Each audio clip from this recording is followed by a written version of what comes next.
Jadi memang isu-isu nasab ini termasuk bagian dari agenda dan propaganda untuk memecah belah dan mengacak-ngacak umat Islam.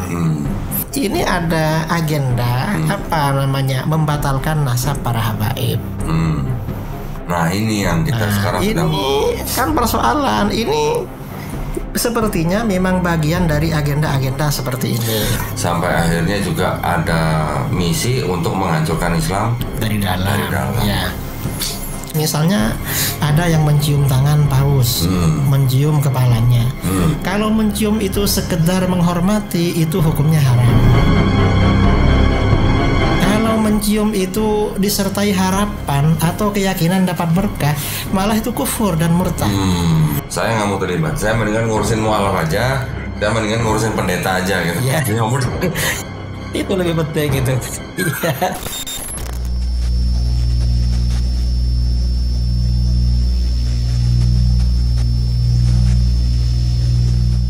Bismillahirrahmanirrahim. Assalamualaikum warahmatullahi wabarakatuh. Alhamdulillahirrabbilalamin. Wassalatu wassalamu ala rasulillah. Saya hari ini sangat senang sekali. Di depan saya ini ada seorang tokoh yang sangat penting, yang juga sering disebut sebagai singa aswaja. Betul itu Ustaz ya? Ya. Assalamualaikum Ustaz. Waalaikumsalam warahmatullahi wabarakatuh. Alhamdulillah. Kiai Haji Idrus Ramli ya, Masya Allah. Saya sebenarnya tidak pernah mimpi bisa podcast bareng beliau nih. Karena apa? Karena ketika saya masih kafir, yang saya tonton juga salah satunya adalah Kiai Haji Idrus Ramli. Masya Allah. Ya, kita tidak pernah tahu ya Ustaz ya. Ya, tidak pernah menyangka ya. Gak pernah menyangka. Semua hanya izin dari Allah SWT. Takdir dari Allah. Takdir dari Allah. Alhamdulillah. Alhamdulillah. Nah, alhamdulillah ini sudah diizinkan Allah SWT bahwa Kiai Haji Idrus Ramli sedang berdakwah ke Jakarta, ya Ustaz ya? Ya. Di bulan September ini, qadarullah hari ini bisa datang ke studio Geraha Mualaf Jakarta, dan ada sebuah hal penting Ustaz yang ingin saya bicarakan dengan Ustaz, mohon pandangan Ustaz tentang akhir-akhir ini kita sering diperlihatkan atau di media yang kita sering bisa lihat perbincangan mengenai nasab Ustaz. Nah, jadi kita tahu bahwa ada pihak yang ingin dalam pengertiannya itu ingin membatalkan nasab kaum Ba'alawi. Iya. Betul ya, Ustaz ya? Iya. Nah, sebenarnya ini saya nggak mau bahas masalah ini sebenarnya Ustaz. Karena buat saya mau Habib atau tidak Habib itu semuanya memang adalah orang-orang yang harus dihormati, harus dicintai. Ya. Kita sebagai umat Islam tetap harus mencintai atau menghormati siapa saja. Karena Habib atau bukan Habib, atau bukan Habib atau Habib itu tidak ada yang lebih baik kecuali takwanya Ustaz. Ya. Betul ya Ustaz ya? Ya, betul. Jadi karena itu ya kita wajib menghormati dan mencintai siapapun, termasuk orang-orang yang mungkin orang biasa saja. Tapi kalau dia bertakwa itu dia lebih baik dari kita gitu Ustaz ya. Ya, betul ya. Ini belakangan ini makin marak pembicaraan tentang pembatalan nasab Ba'alawi. Bukan berarti kita mau memihak Ustaz nih. Iya. Mohon maaf, kami di Yayasan Pembina Mu'alafah Tauhid, kami tidak boleh memihak satu pihak manapun. Jadi yang kita harapkan, yang kita inginkan adalah ukhuwah Islamiyah. Ya, bagus tuh, betul. Betul ya Ustaz ya. Bahkan di dalam yayasan kami, sesama muslim dilarang berdebat Ustaz. Iya. Karena jadi musuh lain ya. Nah, jadi musuh kita bukan kaum muslimin, musuh kita bukan umat Islam. Yang kita boleh berdebat itu dengan saudara-saudara kita yang masih belum muslim. Itu makanya saya dan teman-teman di Yayasan Pembina Mu'alafah Tauhid ini kami prihatin Ustaz dengan pembicaraan nasab ini. Nah, kami ingin dapat pencerahan dari Ustaz Idrus Ramli mengenai ini. Apakah ini sebuah agenda atau apakah ini sebuah propaganda yang ingin memecah belah umat Islam? Tafadhol Ustaz. Kalau menurut saya, jadi memang isu-isu nasab ini termasuk bagian dari agenda dan propaganda untuk memecah belah dan mengacak-ngacak umat Islam. Dan ini agendanya ini panjang. Panjang. Oh. Hanya sekarang ini bagiannya bagian ini. Oh gitu. Artinya ya ini ada hubungannya dengan kelompok kiri. Kelompok kiri itu artinya ya kelompok liberalisme, pluralisme itu. Dulu agenda panjang ya. Kalau kita runut dari awal setelah tahun 80-an atau 90-an, dulu ada isu-isu kontroversi. Boleh enggak ketika hari Natal umat Islam mengucapkan selamat Natal? Sampai populer waktu itu Buya Hamka, almarhum Buya Hamka menolak. Dan itu betul sikap beliau, karena itu fatwa mayoritas ulama. Alhamdulillah. Nah, kemudian setelah itu kelompok kiri ini mengacak-ngacak kesucian Al-Quran. Oh ya. Kesakranan Al-Quran. Maksudnya bagaimana? Ada kelompok sejak tahun 90-an bahkan sepertinya menjadi disertasi bahwa Al-Quran perlu revisi. Al-Quran diragukan keotentikannya, keasliannya. Dari dulu gak ada yang mempersoalkan seperti ini.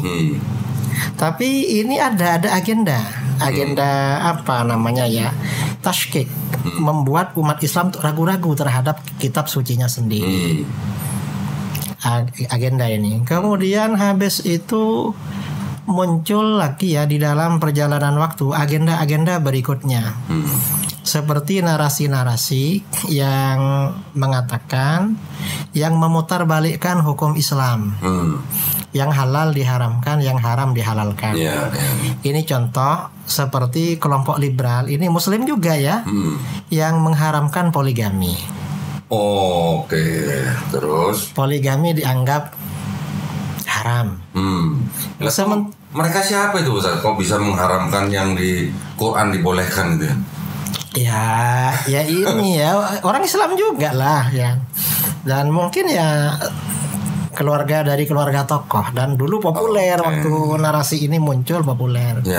Sementara yang haram dihalalkan. Seperti LGBT, lesbi, gay, dan seterusnya itu dihalalkan. Jadi dibolak-balik. Ini kan agenda liberalisasi kan. Agenda liberalisasi. Kemudian habis itu muncul agenda pluralisme agama. Semua agama sama. Loh, kalau semua agama sama, Pak Dondi gak perlu pindah sama Islam kan? Iya, kalau semua agama sama, kenapa mereka nggak masuk Islam aja sekalian gitu? Iya. Kan begitu, sudah sama ini. Semua agama sama. Itu ada narasi ini dari Muslim. Narasi-narasi seperti ini. Kemudian habis itu muncul narasi kesetaraan gender. Nah, itu ya. Laki-laki dan perempuan setara. Laki-laki perempuan itu sama. Dan sampai mereka menulis buku itu. Ini agendanya menjelang tahun 2000-an.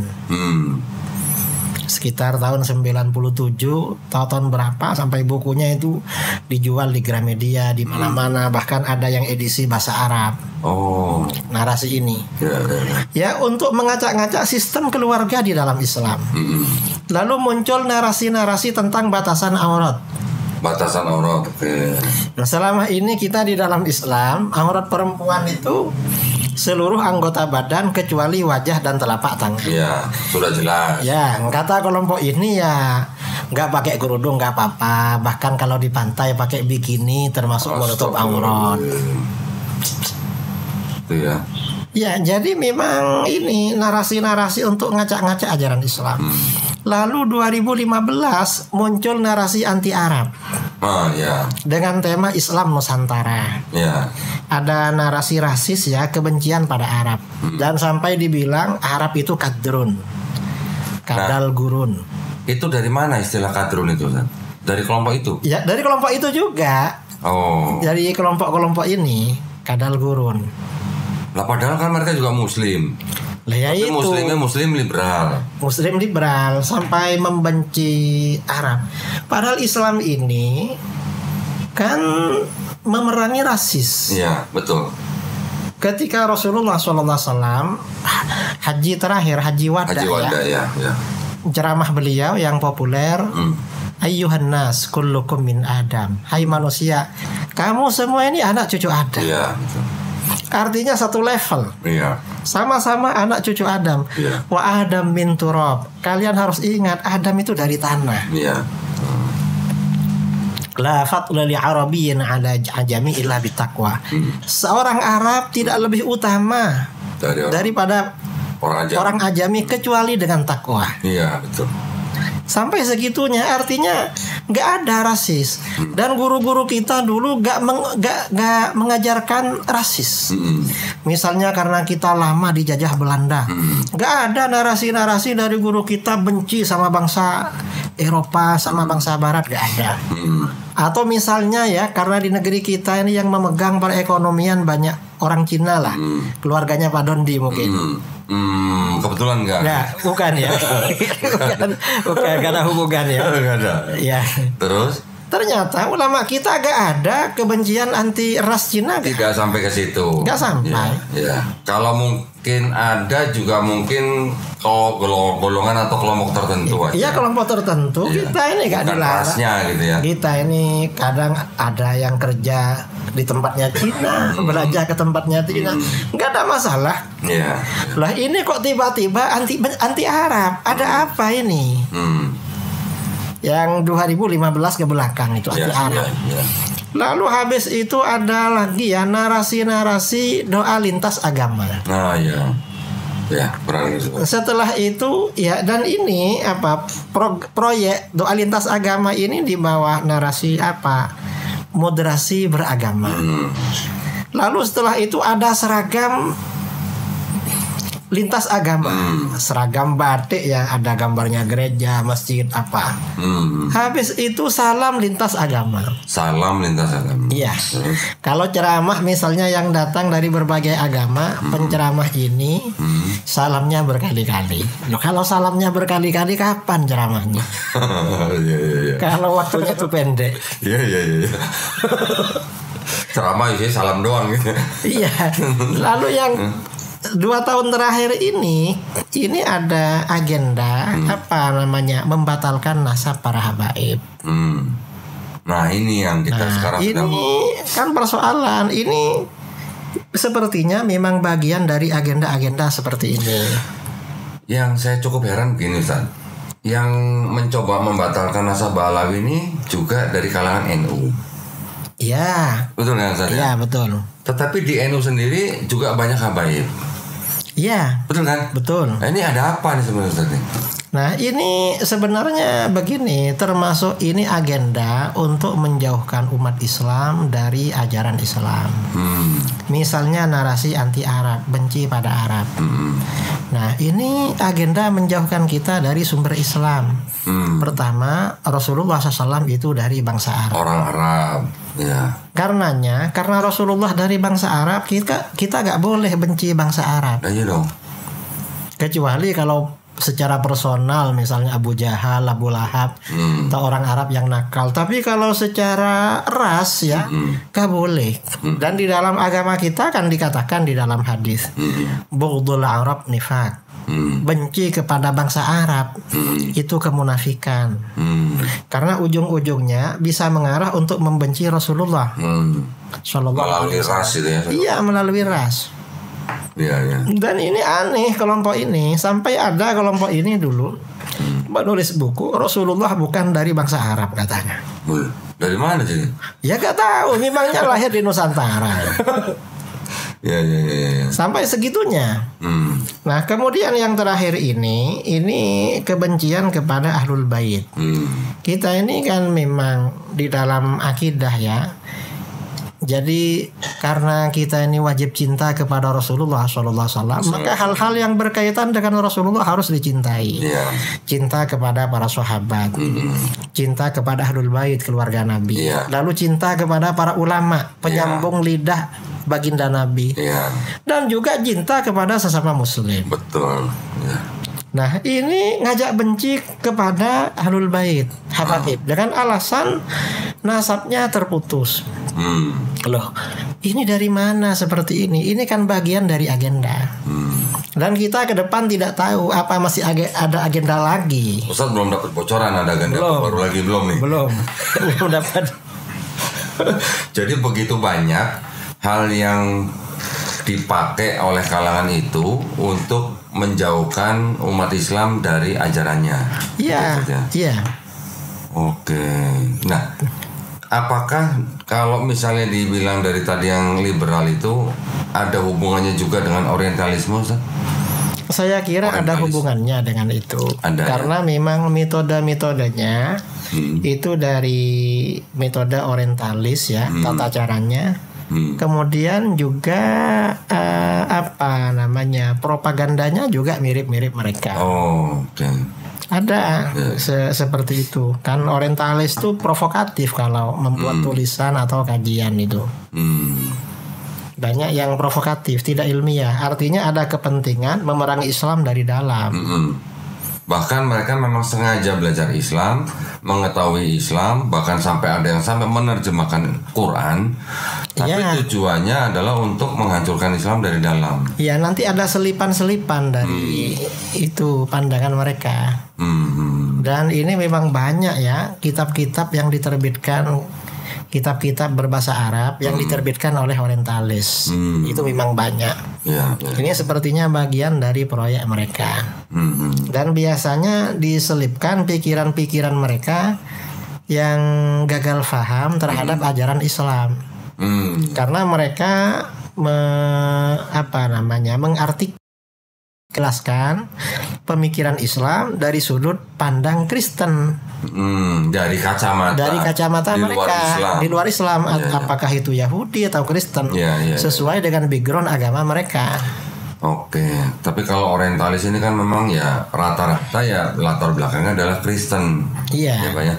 Setahu saya kan memang kan setelah mereka boleh dikatakan kalah di perang salib, kemudian mereka setelah mereka membagi dunia ini menjadi dua bagian, barat untuk Spanyol, timur untuk Portugis, dengan program kolonialisasi mereka yang misinya juga ada 3G, Goal, Glory, Gospel, menyebarkan agama mereka, sampai akhirnya mereka juga melakukan proyek orientalism, belajar budaya timur termasuk agamanya, sampai akhirnya juga ada misi untuk menghancurkan Islam dari dalam.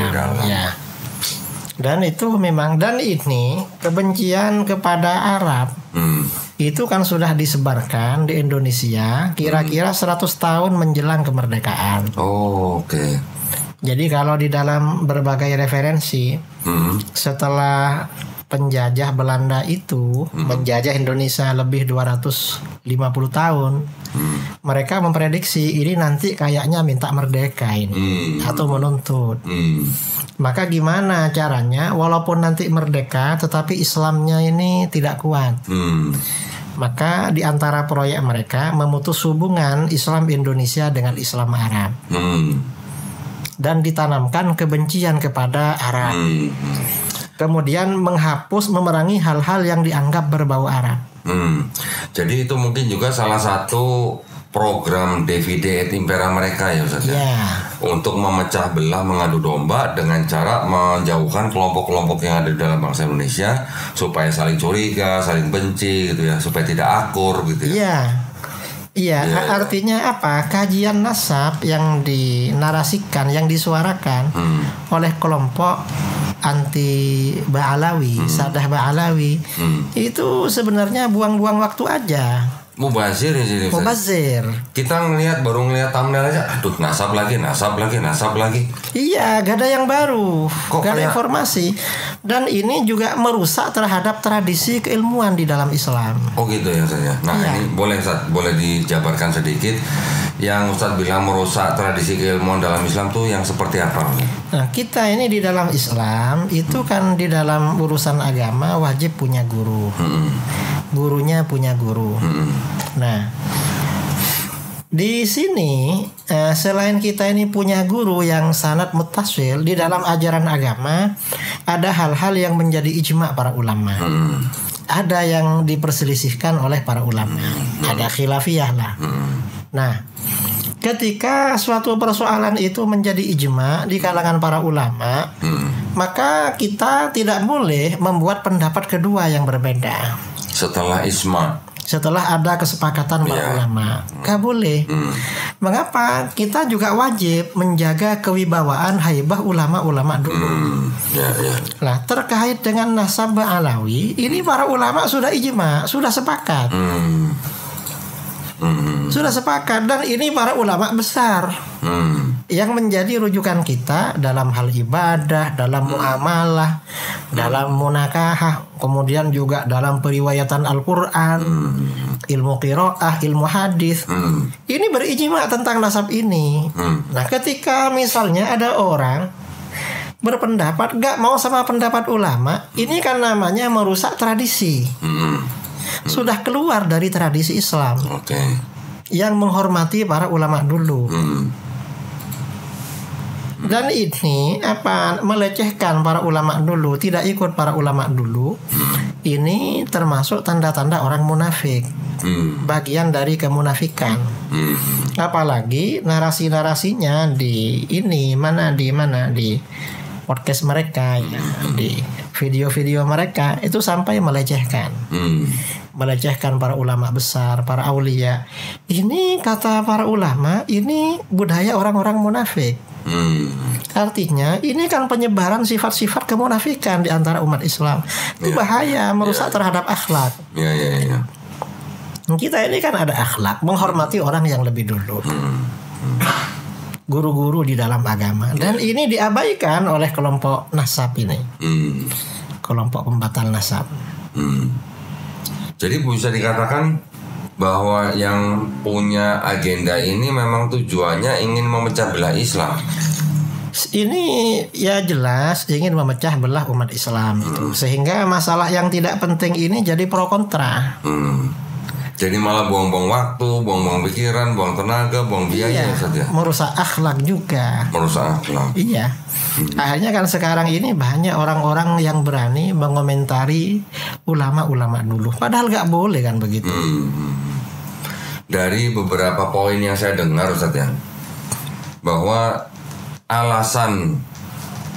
beberapa alasan yang membuat mereka ingin membatalkan nasab Alawi ini adalah dikatakan karena ada perilaku dari beberapa habaib yang mungkin tidak mencerminkan Islam. Menurut Ustaz gimana tanggapannya? Jadi memang masalah ini di satu sisi kita di dalam akidah ya diwajibkan mencintai keluarga Nabi Sallallahu Alaihi Wasallam, termasuk para habaib. Di sisi lain Nabi sendiri memang tidak menjamin kalau mereka baik semua. Makanya di dalam hadis dikatakan wa ahibbu ahla baiti li hubbi. Cintailah keluargaku karena mencintai aku. Iya, karena Rasulullah. Karena Rasulullah. Ya. Bukan karena mereka pinter. Bukan karena mereka kaya. Bukan karena kaya, bukan karena suka ngasih. Bukan karena soleh, bukan. Sama dengan kita mencintai anak kita. Iya. Kita misalnya punya anak 7, punya anak 10 misalnya. Satunya pinter, satunya enggak. Apa cuma yang pinter yang dicintai? Kan enggak. Mengapa dicintai? Bukan karena pinter, karena anak. Maka yang tidak pinter dicintai juga. Cuma mungkin perlakuannya beda. Untuk yang pinter dimotivasi, dikasih hadiah. Untuk yang tidak pinter kita ajari gimana sekiranya pinter. Nah, kepada para habaib ya gitu juga. Gak ada jamin. Rasulullah sendiri gak menjamin memang keluarganya baik semua, pintar semua. Gak ada jaminan begitu. Dan itu memang sudah apa namanya dijelaskan di dalam Al-Quran itu. Kalau sebagian putranya para nabi ada yang baik, ada yang enggak. Sudah putranya ada Nabi Nuh misalnya itu tidak diselamatkan. Istrinya Nabi Lot itu keluarga, memang nggak ada jaminan. Nah ini zuriyah Nabi kita juga gak dijamin memang bahwa mereka baik semua. Dan ini ketika ada zuriyah Nabi ini memang perilakunya tidak baik, itu ujian pada kita. Kita ini cinta apa enggak? kepada mereka. Ya kalau kita cinta kita nasihati. Kita nasihati. Gitu. Dan jangan dibatalkan nasabnya. Sama dengan kita punya anak, karena nakal bukan anak saya. Bukan anak kita ya nggak nyambung gitu. Berarti kan nggak mau mendidik namanya itu. Iya. Jadi emang seperti itu.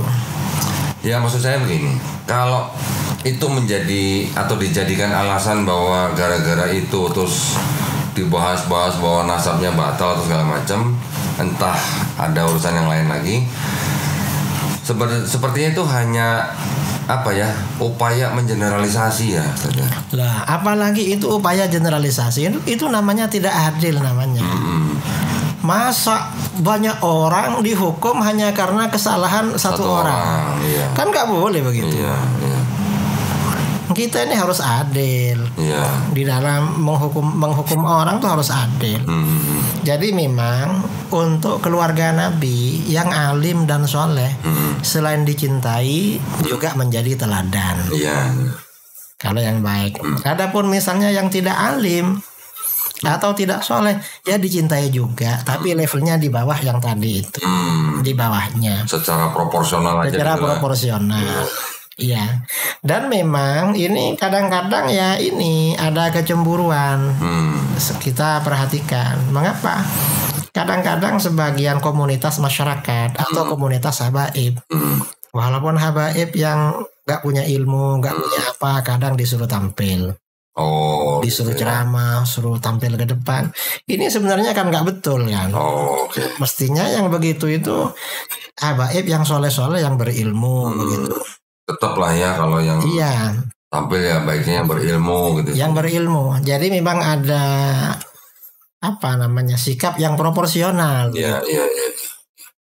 Kan maksudnya gini, ya walaupun dia Habib, tapi kan ada ulama-ulama kita yang mungkin kita sangat menghormati keilmuannya, ya kan bisa dia yang dipakai untuk negur gitu misalnya.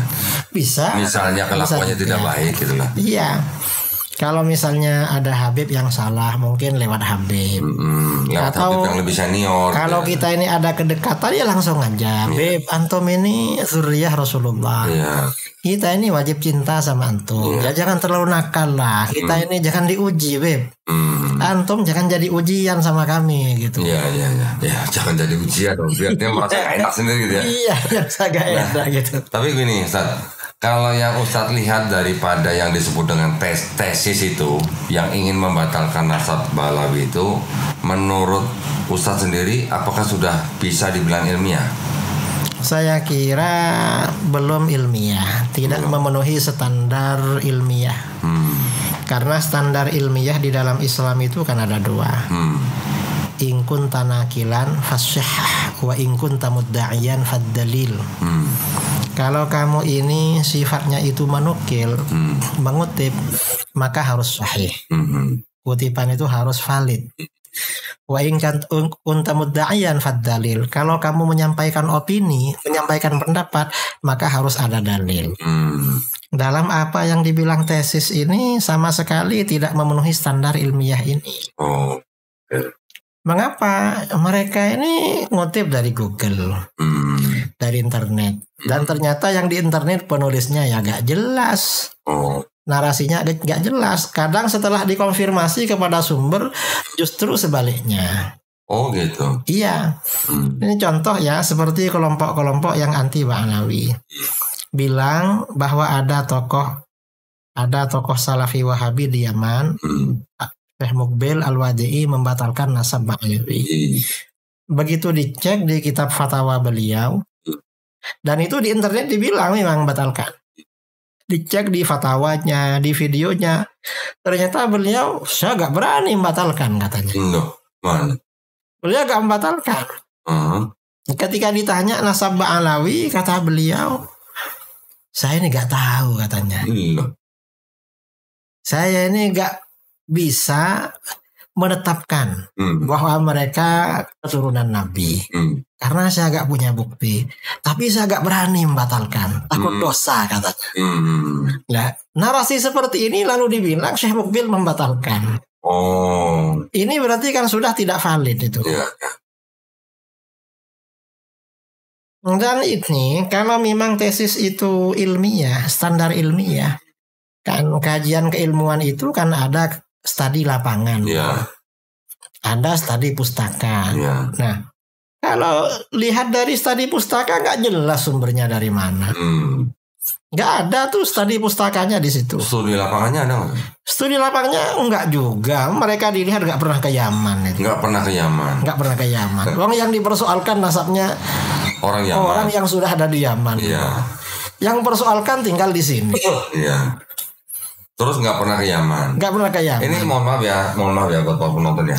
Di sini saya berbicara dengan Kiai Haji Idrus Ramli ini bukan berarti kita mau memihak Balawi loh Ustaz.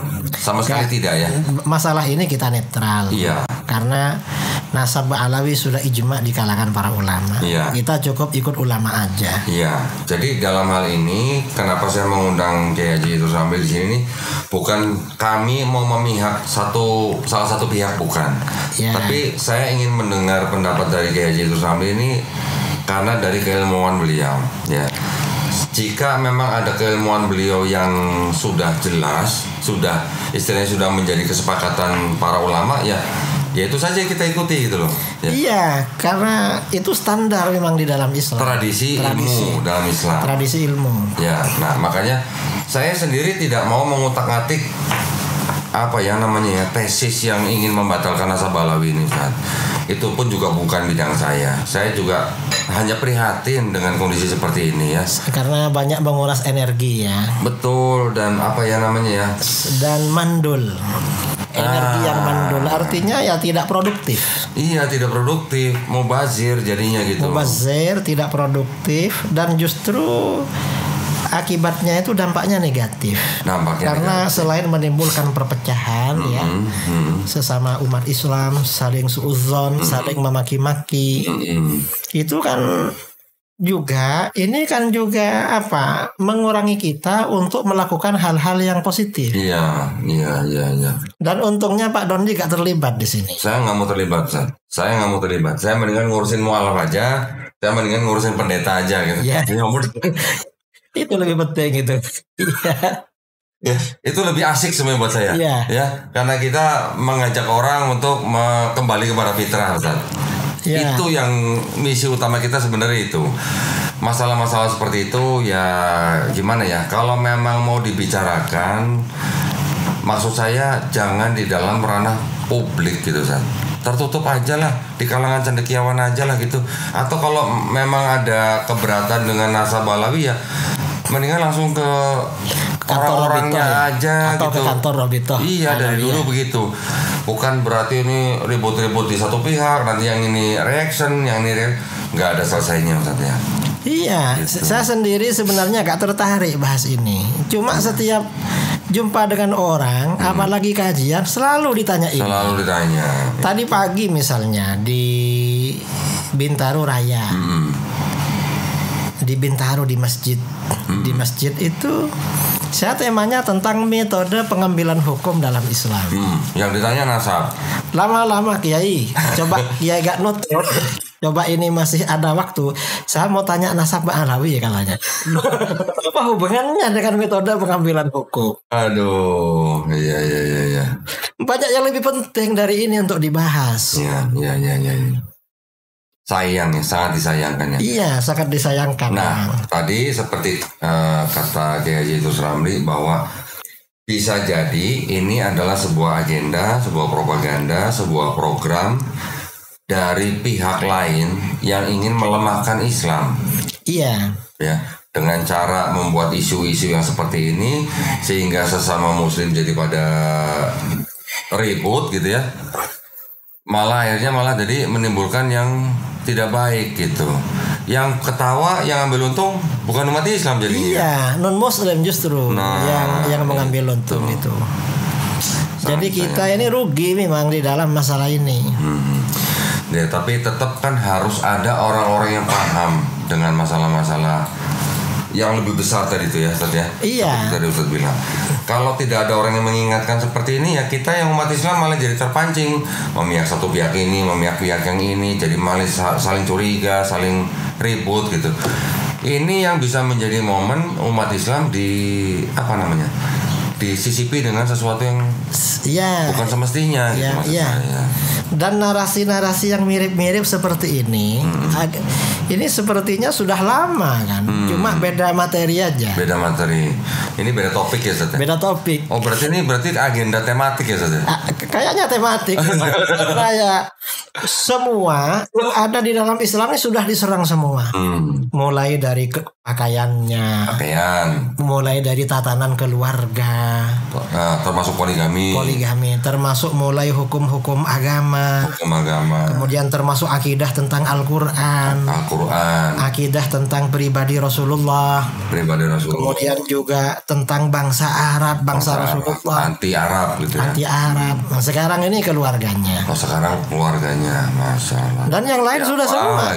Hadis ya juga sudah. Mengacak-ngacak ilmu hadis itu sudah. Oke. Ya pokoknya ya sepertinya ini sistematis begitu kalau dilihat itu. Ini beberapa topik ya Ustaz ya, yang memang mungkin kalau dilempar ke publik itu bisa menjadi sesuatu yang ramai, gitu ya. Tapi maksud saya gini Ustaz, di kalangan yang kami geluti ini, yang dalam dalam bidang perang pemikiran, ini sebenarnya jauh lebih parah daripada isu-isu yang tadi Ustaz katakan loh. Nanti ada yang menyerang pribadi Rasulullah itu sampai ke masalah-masalah yang misalnya menuduh pedofil sampai segitu. Itu kan parah sekali. Iya. Nanti ada yang menisbatkan perkataan yang bukan berasal dari Rasulullah, dianggap itu perkataan Rasulullah. Iya, dan ini sebenarnya kalau isu-isu seperti ini dijawab kan lebih positif daripada bikin isu-isu liar yang mandul yang tidak jelas. Ini kan tantangan bagi umat Islam untuk menjelaskan kepribadian Rasulullah SAW. Gimana sebenarnya kepribadian beliau? Mengapa? Ya biar agama lain yang bikin tuduhan-tuduhan itu tahu bahwa para nabi itu memang manusia suci, manusia pilihan. Saya tidak tahu apakah saya bertanya kepada orang yang tepat kalau saya bertanya begini Ustaz. Bagaimana tanggapan pimpinan NU sendiri terhadap anggotanya yang mempermasalahkan tentang nasab ini? Kalau ini Rois Am PBNU Kiai Haji Miftahul Akhyar berkali-kali menegaskan bahwa Nahdlatul Ulama tetap mengikuti para ulama sebelumnya tentang absahan nasab Sadah Ba'alawi dan menolak tesis yang kontra. Menolak. Itu sudah jelas dan videonya banyak di YouTube. Dan pengurus NU ya sudah jelas di dalam masalah ini. Karena Ki Hasyim Asy'ari juga sangat hormat kepada para habaib. Di kitab-kitabnya, di kitab-kitab beliau memuji kepada para habaib. Dan para habaib ini juga boleh dikatakan, saya pernah menonton sebuah video, menjadi bagian yang tidak terpisahkan dari bangsa Indonesia ini dalam merebut kemerdekaan ya. Ya, itu banyak ya mereka yang berperan penting di dalam merebut kemerdekaan. Dan ini lagi kan ada narasi-narasi habaib itu imigran Yaman. Yang imigran itu kan datuknya dulu. Dan datuknya dulu ke sini kan gak bawa istri, istrinya orang sini. Artinya mereka sudah pribumi sebenarnya. Masih disuruh pulang ke Yaman. Banyak yang gak bisa bahasa Arab dan gak tahu di Yaman sebelah mana rumahnya. Suruh pulang atau kemana pulangnya? Iya, dan terus mereka rata-rata saya kenal para habaib. Ada yang neneknya Cina, sebagian habib pimpinan Robitoh itu. Nenek saya ini Cina, mu'alaf kiai katanya. Terus satunya Jawa, satunya Sunda. Pokoknya mana-mana masih dibilang imigran Arab, sudah pribumi mereka. Saya sebenarnya juga gimana ya, kalau mau menjawab orang-orang yang mempermasalahkan hal seperti itu ya. Saya sendiri dari keluarga Cina, dari keluarga Tionghoa. Tapi saya lahir di Indonesia sebagai orang yang punya ras Cina. Kan saya nggak bisa milih sebelum saya lahir ya, Ustaz ya? Iya. Saya nggak bisa pesan, saya mau lahir jadi orang Cina, saya mau lahir jadi orang Arab, atau saya mau lahir jadi orang Eropa. Kan kita nggak bisa milih. Iya. Semuanya sudah qadarullah kan. Nah, terus kenapa kita yang nggak bisa milih, terus kita bisa mau menentukan ras orang lain, mau menentukan istilahnya nasabnya orang lain harus batal atau tidak? Gimana? Nah, ini sebenarnya yang disampaikan oleh Rasulullah dalam Haji Wada. Iya. Kamu ini anak cucu Adam semua. Ini sebenarnya kan apa namanya? Ini merupakan deklarasi dari Rasulullah. Kalau Islam itu melarang menghidupkan kebencian berdasarkan ras, melarang. Betul. Saya kalau saya nggak baca khutbah Nabi yang Haji Wada itu, mungkin saya nggak masuk Islam. Serius, Ustaz. Kenapa? Salah satunya itu. Kenapa saya sampai akhirnya menerima Islam sebagai agama yang memang agama yang diperuntukkan bagi semua manusia, semua ras, semua suku. Karena itu tadi, karena orang Arab tidak lebih baik dari orang Ajam atau orang non-Arab. Orang non-Arab juga tidak lebih baik daripada orang Arab kecuali takwanya. Itu yang menjadikan saya menerima Islam, Ustaz. Lah ini berarti artinya Islam itu kan adil. Iya. Menilai seseorang dengan kualitas ketakwaan, bukan berdasarkan ras. Betul. Jadi Islam ini sangat sudah menutup sebenarnya. Membenci berdasarkan ras sudah menutup. Nggak boleh seperti itu. Saya nggak bisa milih lahir jadi orang Cina di Indonesia. Gimana cara saya milih? Ya kan? Ustadz juga nggak bisa milih kan lahir jadi orang Jawa Timur kan? Iya, nggak bisa milih. Begitu semua juga manusia gitu loh. Yang diperintahkan buat kita kan hanya saling mengenal, bukan saling merendahkan. Gitu. Iya, dan itu tuntunan Al-Quran kan. Betul. Ini ada satu hal lagi yang ingin saya tanya ke Ustadz nih. Ini beberapa hari yang lalu kita kedatangan Paus Fransiskus. Ya. Nah, ya. Paus Fransiskus ini kan sebagai kepala agama Katolik, ya. Beliau juga kepala negara Vatikan. Ya. Ada kunjungan ke Indonesia. Ini setahu saya adalah kunjungan Paus ke Indonesia yang ketiga kali. Orangnya mungkin beda-beda, tapi ini adalah yang ketiga kali kunjungan Paus ke Indonesia. Kita sudah menonton berita, ya, bahwa ada bagaimana sikap pemerintah Indonesia di dalam dalam menyambut Paus Fransiskus ke Indonesia. Ini ada beberapa yang mungkin menjadi sorotan umat Islam di Indonesia. Seperti contoh mungkin azan di TV nasional yang dirubah menjadi running text. Iya. Ya. Kemudian ada juga yang membaca Quran ketika menyambut Paus di masjid. Ya. Ini menurut Ustadz gimana nih? Kira-kira hukumnya dalam Islam bagaimana?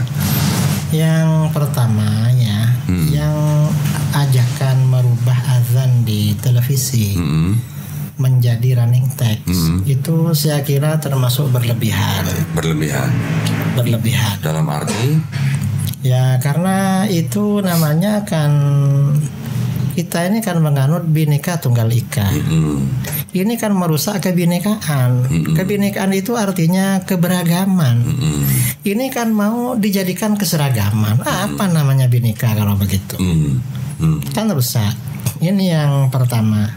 Yang jelas ya berlebihan ini. Yang kedua, menyambut acara Paus dengan bacaan Al-Quran. Itu gimana? Secara agama jelas gak boleh. Karena Al-Quran itu dibaca dalam momen-momen yang penting dan benar menurut syara. Kalau gak penting atau gak benar gak boleh. Contoh misalnya baca basmalah ya. Pak Dondi kalau mau minum baca basmalah itu sunnah, dapat pahala. Karena ini penting, minum itu sumber kehidupan.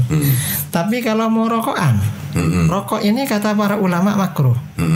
Maka kalau ketika mau rokokan baca basmalah makruh juga basmalahnya. Nah, dan kalau baca basmalah ini untuk perkara yang haram, misalnya mau nyabu. Bismillahirrahmanirrahim. Ya haram baca basmalahnya sama dengan ini. Oh, oke. Ini berarti bisa dikatakan kias ya gitu ya? Iya, bisa dikatakan kias. Karena Al-Quran itu memang dibaca untuk momen-momen yang baik. Kalau nggak baik ya nggak boleh. Baca basmalah atau baca apapun dari ayat-ayat suci. Tapi kalau dengan alasan bahwa ini adalah bukti hubungan yang baik antara Indonesia dengan Vatikan, tapi sampai membawa-bawa keagamaan, itu bagaimana? Lah itu namanya berlebihan namanya. berlebih-lebihan. Hubungan baik itu tetap dilakukan hubungan baik, tapi tidak membawa-bawa urusan agama. Kita ada konsep lakum dinukum waliyadin. Saya kira ya, entah paus atau siapalah tokoh Katolik atau Protestan, karena di sini memang banyak saudara bangsa kita yang Katolik Protestan. Bagian dari bangsa Indonesia. Mau datang ya silahkan lah. Iya. Dan itu gak ada urusannya dengan umat Islam karena kita toleransi. Tapi ketika umat Islam misalnya menyiapkan acara itu beda. Karena di dalam hukum Islam ya, misalnya ada yang mencium tangan paus, mencium kepalanya. Kalau mencium itu sekedar menghormati, itu hukumnya haram. Kalau mencium itu disertai harapan atau keyakinan dapat berkah, malah itu kufur dan murtad. Karena menganggap kekufuran, ya, pelanggaran agama ada berkahnya. Fatal seperti itu. Jadi kemarin ini ya memang mencederai perasaan umat Islam di Indonesia. Karena bagaimanapun Istiqlal itu kan simbol umat Islam di Indonesia di situ. Lah ini kok dirusak dengan acara seperti ini? Kan judulnya itu kan dialog lintas agama, Ustaz. Ya kalau dialog lintas agama itu temanya apa? Apa soal agama? Kalau soal agama harus posisinya sama. Dan tidak memberikan penghormatan pada mereka secara berlebihan. Ya penghormatan yang sewajarnya. Yang sewajarnya. Jangan-jangan ya orang Islam yang mengadakan itu.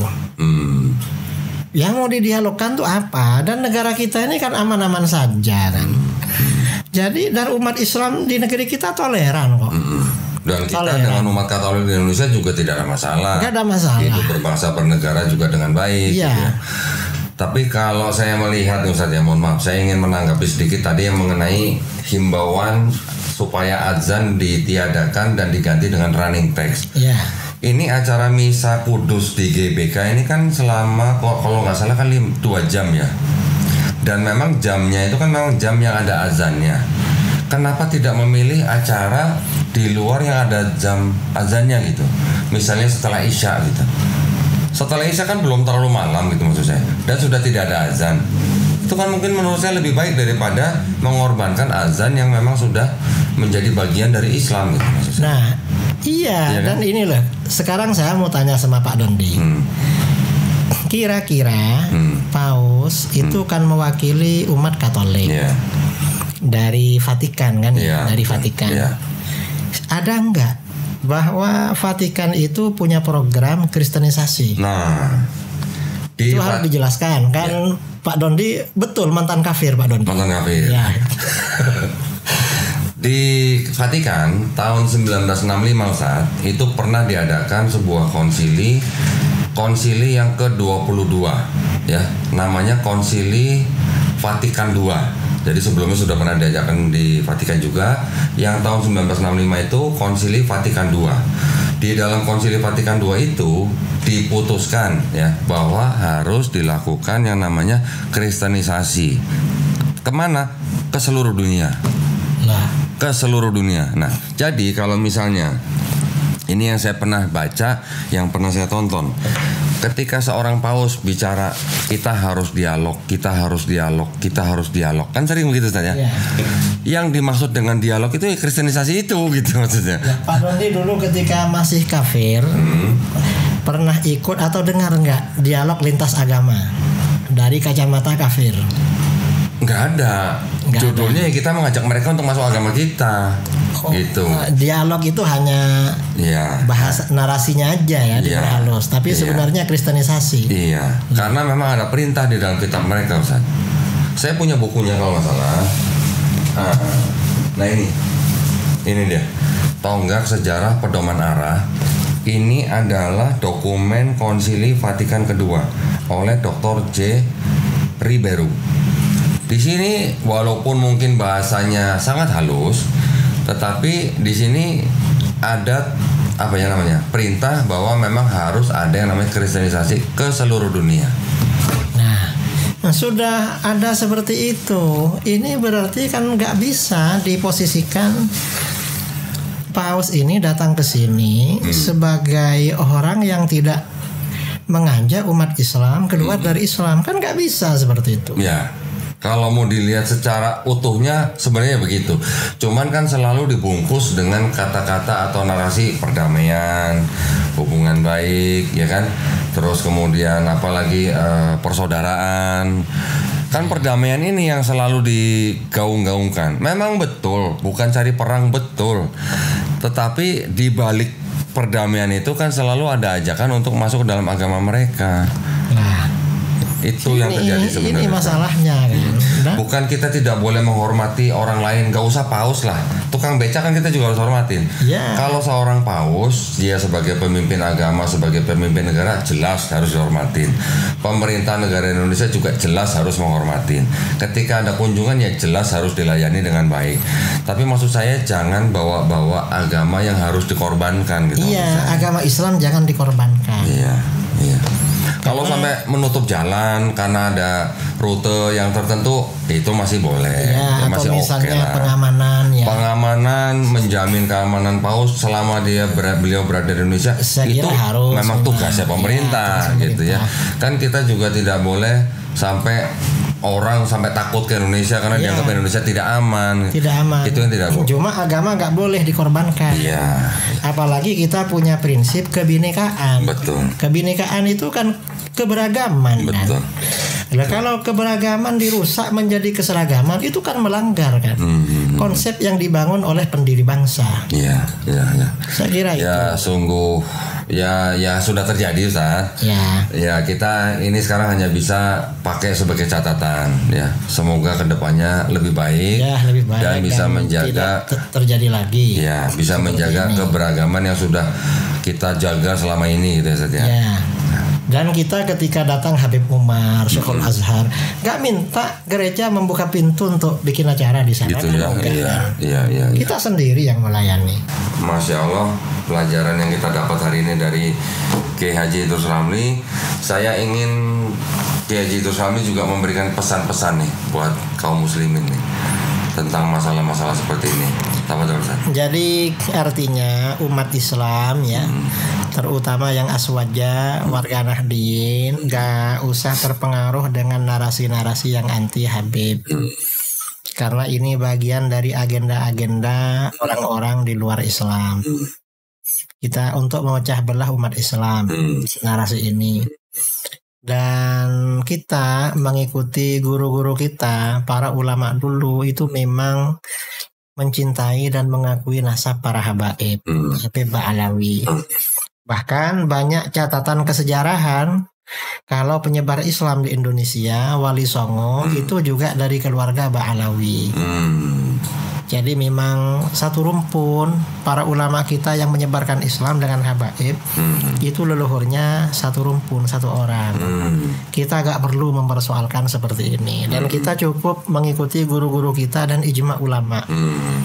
Itu, dan kita ke depan ini ya perlu melakukan hal-hal yang lebih positif. Persatuan umat Islam atau ukhuwah Islamiyah. Jadi jangan ada narasi-narasi lagi. Ya kalau ada ketidakpuasan silahkan datang ke Robito. Kan hari ini kan ada acara diskusi kan di kantor Robito. Tanggal 7 kemarin ya? Tanggal 7 kemarin ya. Sampai sekarang masih. Sekarang masih. Belum selesai. Sepertinya sampai tanggal 10 itu. Oh, sampai tanggal 10. Ya, datangnya aja kalau nggak puas. Seharusnya kan dari awal ya. Iya. Maksudnya kalau memang dari awal ada keberatan tentang itu, ya mendingan datengin aja ke Robito. Ya, kan setahun lalu ada perdebatan di Kesultanan Banten. Ternyata sebagian pihak yang kontra ini nggak datang malah. Mestinya kan datang lah, biar ini cepat selesai. Ya apa yang mau diselesaikan juga orang, gimana ya? Nah ya itu nggak datang. Apa memang sengaja nggak mau selesai biar lama gitu Zat? Ya bisa jadi begitu kalau kita pakai logika suudzon. Sebenarnya kan kita nggak boleh suudzon ya Zat ya. Makanya kan lebih baik kan tabayun. Iya. Namanya di ajaran Islam kita diajarkan tabayun, ya harusnya dari awal tabayun gitu ya. Iya, dan orang itu kalau punya pandangan, silahkan di dalam Islam punya pendapat apa saja. Lah, orang-orang musyrik itu yang mempersekutukan Allah, di Al-Quran ditantang. Qul hatu burhanakum in kuntum shodiqin. Kamu nggak percaya Allah, nggak percaya Islam, mana dalilnya? Buktikan. Itu kan masalah besar kan, disuruh buktikan. Apalagi cuma masalah nasab. Ya kalau punya bukti sampaikan. Kalau benar orang banyak percaya. Kalau harus berani seperti itu. Iya. Alhamdulillah ya, itu pesan dari Kiai Haji Idrus Ramli buat kita semua. Mudah-mudahan kita semua nih bisa selalu menjaga ukhuwah Islamiyah. Ya. Yo, kalau mau balapan, ayo balapan. Balapan apa? Fastabiqul khairat ya Ustaz ya. Ya. Balapan berbuat kebaikan. Itu yang lebih baik kita lakukan sebagai umat Islam Ustaz ya. Ya. Jadi Kita ajak saudara kita yang belum Islam untuk masuk Islam. Nah itu kita ingetin yang belum Muslim, yuk balik ke fitrah gitu. Iya, kembali ke fitrah. Mau diskusi ayo, mau debat ayo gitu. Kalau gak punya biaya diberikan tiket. Gak biaya, kita modalin. Kita bayarin hotel. Jadi memang itu yang kami lakukan Ustaz. Ya. Ketika kita mau berdiskusi dengan teman-teman pendeta, kita bayarin gedungnya, kita bayarin hotelnya, kita bayarin transportnya, bahkan pulang kita bayarin istilahnya uang keringetnya gitu lah. Ya, biar karena sudah meninggalkan rumah kegiatan apa ya. Ya, tapi susah nyarinya Pak. Ada nggak teman pendeta Ustaz yang mau susah nyarinya. Susah nyarinya. Nyari pelan-pelan gitu. Ya, tapi gini ya, artinya di dalam keilmuan kan kita ya melakukan bidang masing-masing. Ustadz Idrus Ramli ini kan memang pakarnya ya. Ini yang istilahnya bisa mendidik kaum Islam untuk keilmuan tertentu. Saya dan teman-teman yang berhadapan dengan saudara-saudara yang belum Muslim ini saat mohon doanya nih dari Ustadz. Ya, mudah-mudahan diberi kekuatan oleh Amin, Allah, ya. Amin. Dan mudah-mudahan saudara kita, bangsa kita yang belum Muslim dapat hidayah dari Amin. masuk Islam, biar masuk surga bareng-bareng. Iya. Alhamdulillah. Terima kasih banyak Kiai Haji Idrus Ramli atas waktunya bisa mampir ke studio Gramol Jakarta. Dan alhamdulillah pesan-pesan beliau adem ya, sangat adem. Mari kita menjaga ukhuwah Islamiyah. Kalau kita tidak bersatu, umat Islam akan mudah dihancurkan ya. Apalagi Indonesia yang masih berpenduduk Islam terbesar di dunia. Saya nggak tahu udah disalip sama Pakistan atau belum nih. Tapi kita adalah sebuah negara yang Masya Allah penduduk Islam itu sangat-sangat banyak ya. Nah, jadi makanya kita harus menjaga persatuan supaya kita tidak mudah dipecah belah. Terima kasih banyak sekali lagi buat Kiai Haji Idrus Ramli. Jazakallah khairan katsiran. Mudah-mudahan kita semua dilindungi dan dirahmati Allah Subhanahu wa taala ya. Kalau begitu buat para pemirsa juga yang ingin mendukung perjuangan dakwah kami, dipersilakan untuk mengirimkan ke BSI dengan nomor 111 889988 atas nama YPM Atawi Jakarta, dan bisa konfirmasi ke nomor handphone 0813 9883 7007. Barakallahu fikum, semoga partisipasi para pemirsa diterima di sisi Allah Subhanahu wa taala sebagai amal jariah ya. Amin ya rabbal alamin. Baik, kalau begitu kami pamit undur diri. Akhir kata wabillahi taufiq wal hidayah. Wassalamualaikum warahmatullahi wabarakatuh. Waalaikumsalam warahmatullahi wabarakatuh.